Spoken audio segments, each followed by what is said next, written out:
over here watching Middle Ground by Jubilee on YouTube, and the episode in particular that I'm speaking about is what makes a real man 50 men debate, and it's 25 traditional men versus 25 progressive men.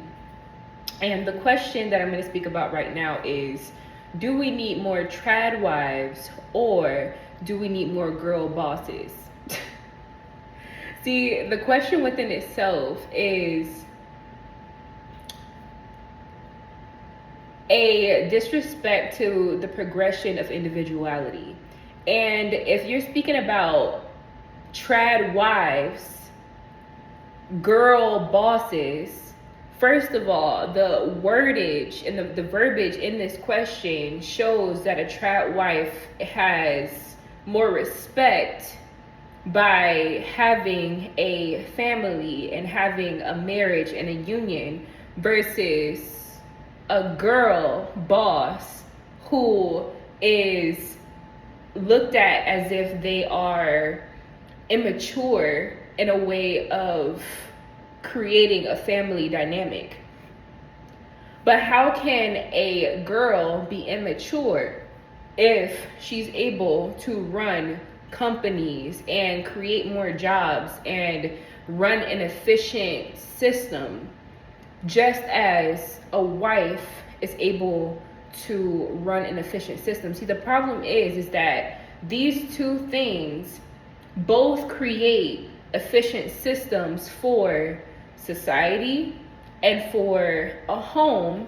However, problem with these two things in this question isn't showing a correlation with the problematic influences of society's view on individuality. See, we seem to think that society systems that have run us into a space of neglect, abandonment, a lack of emotional agility, and a lack of emotional functionality, a lack of synergistic components that come together in a way to work together, isn't something that should be spoken about in this conversation. And that is mind-blowing. See, no one wants to take the blame, but everyone wants to blame the victim. See, there are some girl bosses and some people, so there are some women bosses that are growing through their emotions, that are able to articulate their emotions. They're able to run systems. They're able to heal. They're able to alchemize.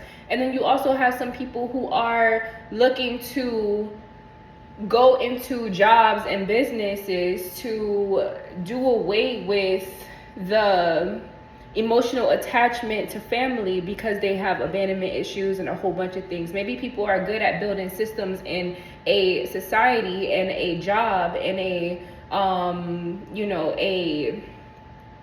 business versus being able to build a home.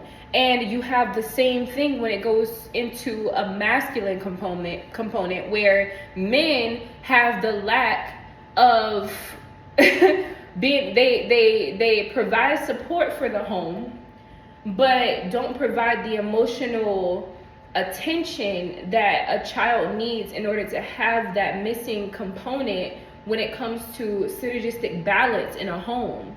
And that is where I feel as though questions like this get people fucked up, is that it's still the same thing. Like, we're blaming the victim versus looking at the person who did the thing that caused the victim so much hardship, and then we put so much pressure on the victim to shift and change so that they can be this grand person for society. But we don't realize that there are more abusers than there are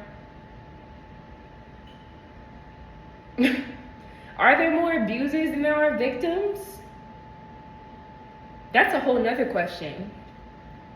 Because honestly, I would honestly argue that there are more abusers than there are victims. And the reason being is because of the societal component. Like, for me, for instance, I've grown up with a woman that is my single mother, And my mom saw that giving me a structure and giving me a home, giving me food to eat, giving me, uh,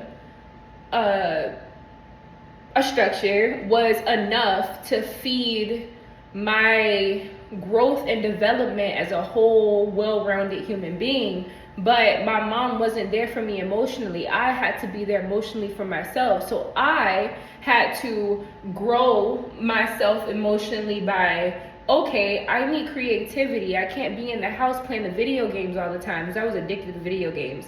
So I really walked from the same school my mom worked at with me.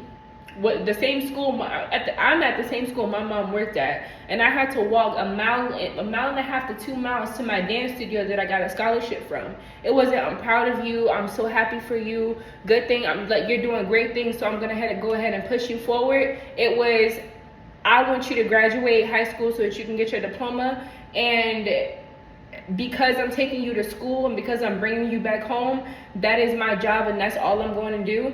And you doing these things is going to stop you from being pregnant. But she didn't realize that the lack of emotional ability, the lack of emotional agility that she was teaching me, and the lack of emotional fortitude that she had was really strengthening my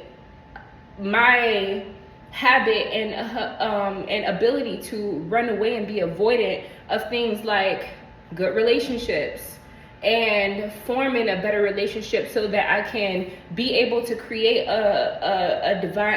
be able to create a home with a partner that would love on me, and in return have a child that I can take care of mentally and emotionally, and that child will grow up to be something beautiful and well-rounded and not be another problem in society due to my own avoidance and neglect. And if I didn't, lack of